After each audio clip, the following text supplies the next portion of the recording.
Hello, I'm Ann Spry with Personal Chapters, and I'm here today with a book client, Roger Droz, who has just issued his debut novel, Rusty's Repair. So, Roger, let's talk about this massive project. When did you first get the idea to do this particular book?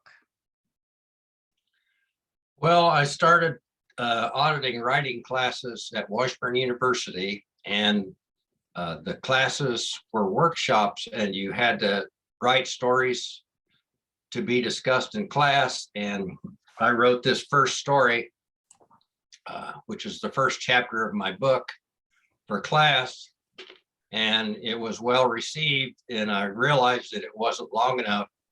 So I wrote what is now more or less the second chapter of the book and submitted it, and it was well received. And then, so by then I understood that it had to be quite a bit longer.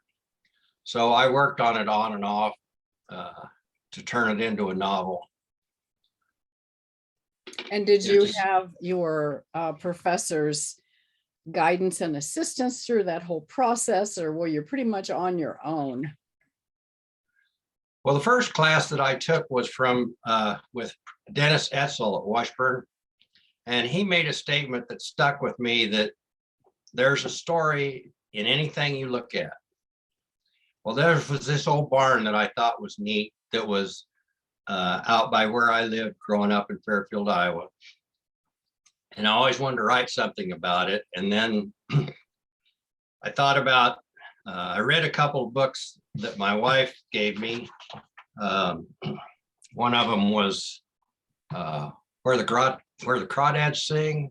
And the other one was, I can't remember the name of it. It was Before We Were Lost, I think, about some kids that were orphaned on the Mississippi River years ago.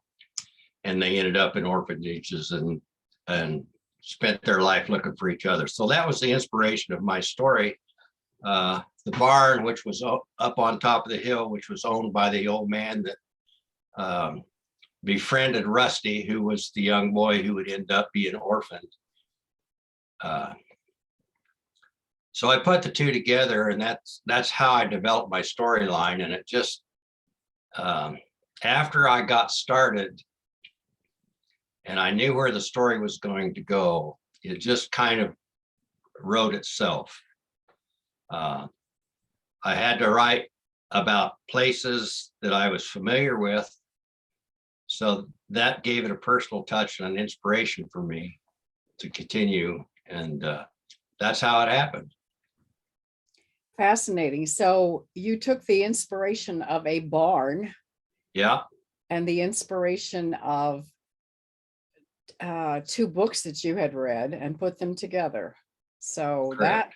That's unusual, but I love the fact that the physical building was an inspiration, because so often in literature, in writing, we look at our surroundings and we somehow get inspired and start writing into that, and it develops, as Dennis Etzel said, it develops into a full-fledged story. So talk to me about the process of writing itself. Did you get in that zone that writers always seek, that all creative people seek? Did you get in that creative flow and didn't want to get out of it like so many of us do? I discovered, for me, I was writing other things at the time, taking other classes and writing short stories to submit, things like that. So I would lose my focus and step away from it for a while. And then because of that, a lot of times when I sat down to write and I wanted to write about this, I had to refresh my memory and get back into Rusty's head, if you will. Mm-hmm. And sometimes I didn't write anything because I couldn't get there. I thought that struck me as I didn't realize that would happen, that you had to be inside your character's head in order to write about your character. I've heard So that I a thought that lot. was actually, that's an inspiration when I think about it that way, because even though you're writing fiction, you are the character that you're writing about. Right, So right. if you can't get there for what other reason, distractions in life, if you can't get there, you can't write on those days. Yeah. Did you find that your characters actually talked to you and led you to where you needed to go? Absolutely. Yeah. Every one of them, that Rusty met, I related to, and when they were in the story, I was inside their head as well. Yeah. Uh, Roger, you have a lot of colloquialisms and dialects, cultural dialects, what I would call cultural dialects. Was that a difficult thing, or were you just picking up the syntax and conversation and dialogue that you had heard all your life and just kind of expanding on that or trying to capture that? The second series of classes I took at Washburn, Andy Farkas was the instructor, and Andy has taken me under his wing, as it were. But he was always encouraging the class to write dialogue. And I started out trying to write dialogue like I was some intellectual, and I'm not, and he constantly told me that my sentences didn't have to be well constructed when they were dialogue. They just had to sound like somebody was speaking. So I found that, and all of my stories are like this, I found that I can write in a folksy, maybe rural style. It fits me. I don't have to try to be something other than what I'm portraying. So that's the easiest way for me to write. That's the easiest way to be who I'm writing about. Very good. There was some that I wasn't, some colloquialisms that I was not familiar with because I wasn't, I didn't grow up in Iowa. What was that one? Something Ridding about the table. ridding the table. I'd Yeah. never heard of that. But It was then, always my job. My sister and my mother did the dishes, and I rid the table. wow. And I heard somebody else in our author club use that the other day, and I think it was Riona Hemingway, or maybe she had it in one of her stories. But I thought, where have I been? I guess not in Kansas or not in Iowa. In Missouri, we did not have that expression, or at least my family didn't. But that was fascinating to me. I started to edit it out, and you informed me that was what your family always used. So very, very quaint. What did you hope to achieve with this story? What were your goals? Originally, I didn't have any goals other than I enjoyed to write. It's relaxing for me. I'm retired, so it's just something that I could do. And particularly in these last few years when the world has been in chaos around us, Yeah. it's just a way to escape. But back to Andy, he kept reading stories, and we workshop stories in his class. So everybody talked about everybody's story. Mm-hmm. And he kept encouraging me that, he'd say, you need to do something with this stuff. And I told him, I just enjoy writing. I don't want to be in the business side of it. And he says, well, you need to do something because your stuff's pretty good. So I thought about what would best fit for my first steps into the publishing world, and I just felt like Rusty was probably my best try.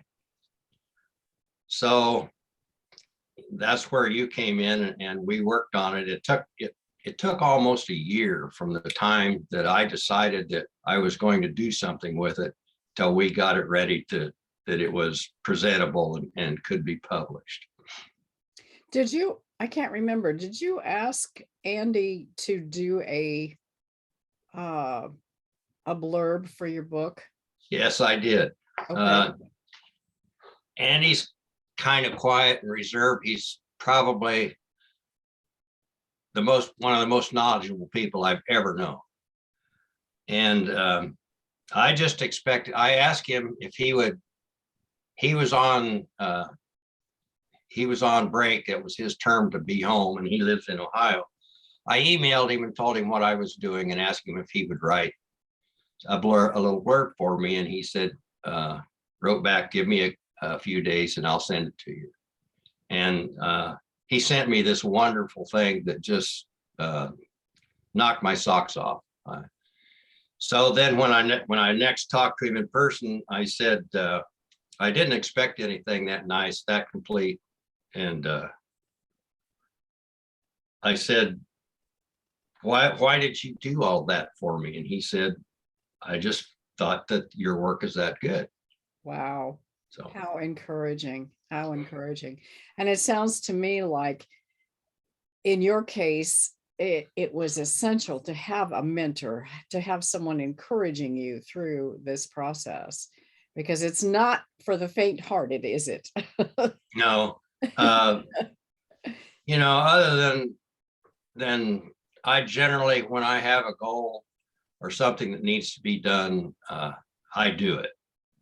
And if I hadn't made the decision to do this, I probably would have quit several times along the way. But I kept thinking, and your first time through this, you can't see the end or even imagine what the end is going to be like. But I just, I won't say that I was discouraged. It was just that I kept thinking, why am I doing all this? But I'm happy I did, and I'll do it again. Sure, absolutely. So speaking of that, what were some of your biggest challenges in this project? What was most difficult for you? Well, that's a hard thing to answer. I get in the actual writing, it was remembering where you left off. And then because when I would write some stuff and then when I would go back to edit it, I would realize that I had already written this to some degree. One of the things that I had trouble with was Rusty started out being illiterate, which is not the same thing as being dumb. He didn't know how to read and write. So I didn't want to write the whole story that way, with the voice of an illiterate young man. Mm-hmm. So I made him get some informal education so that I could use better language, if you will. So it was tough going back through that, thinking about where Rusty was and what he would speak like at that time. And I had to change a lot of things because I had reverted to Rusty's original speech. So I rewrote large chunks of the book to make the voice sound right.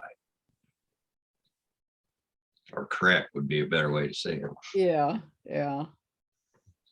So that was the actual writing process. I think from some of our interactions that the editing and publishing and revising process was almost as frustrating or possibly more. Would you want to elaborate on that? What was the most difficult part of that process? I think it was just really the time that it took. I got frustrated because I didn't expect this. Going into it, I thought, well, I'll work on this probably a couple of months, but it took a lot longer than that. And then I also understand that you can't edit your own work. You need help. You need an outside voice. So I gave the book to a couple of other people to read. And then, I got antsy waiting to see what they had to say. So that was frustrating because I'm not the most patient person. Patience is a waste of time.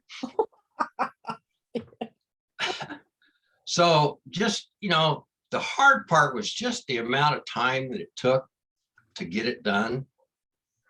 And when you missed things or made corrections and they didn't show up, or you didn't save them right or something like that, you go back after you fix something and you go back through it and there was still something wrong with it. I had trouble with that. But now that I understand, that was kind of fear of the unknown. But now that I understand what's involved, I think I can handle it better. Yeah. Be more psychologically prepared for it. Right. Yeah. Okay, let's talk about something more positive. How did it feel when you got that first draft copy? I don't show excitement much. When I showed it to my wife, I had tears. It was just,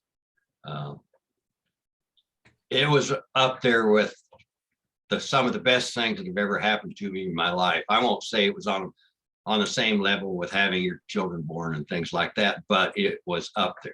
It was such a sense of fulfillment. At that point, I hadn't even thought about whether people would buy the book or anything. It was just the thought that I did it that was so overwhelming. That is powerful.